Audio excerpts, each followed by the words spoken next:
Department of Justice says violence and poor conditions are rampant in Georgia's prisons. One woman says that's why she started a group to help families help their loved ones who are in prison. She says a lack of food, unclean facilities, and prison deaths are the three main reasons. The fourth, her son was once in jail. Camila Williams talked with Susan Burns and another mom about how they say their sons were treated behind bars. I have a son, and he's in Central. Sandra Goodman tries to stay in contact with her son daily. She didn't want to say his name in fear that people at the jail would retaliate. Goodman says her son has seen a lot of corruption at the jail since he was incarcerated. There has been a lot of money that has been sent for his safety.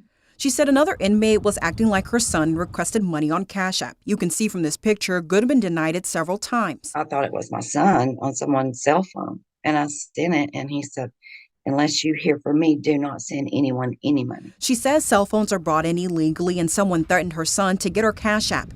Not sure what to do, she heard about They Have No Voice. The founder, Susan Burns, says she started looking at violence in Georgia's prison after her son went to prison. In 2022, they had 239 deaths. The very last death of the year that year was at Macon State Prison. Most recently, Hollis Bryant was killed last weekend in Central State Prison. She says Central is generally considered a safer prison. Burns says she tells families what they can do to keep their relatives alive. Stay in your lane. Don't break up a fight. Stay out of it. Don't get involved.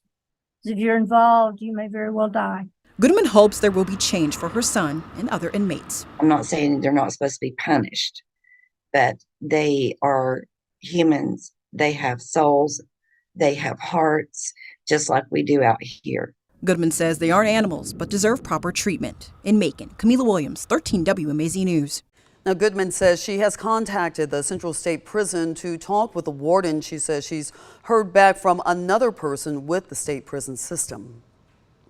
Hollis Bryant's death comes just 1 week after the death of 40-year-old Tyreen Hardy at Macon State Prison in Oglethorpe. Hardy died around 7:45 a.m. Sunday, December 10th, after a fight with his cellmate. That's according to the Georgia Department of Corrections. Friday, his brother, Keon Hardy, drove to Oglethorpe from Brunswick hoping for answers. He says they didn't tell him much more than he already knew. Hardy stopped by 13 WMAZ to tell his brother's story. He says when he first got the news, he couldn't believe it.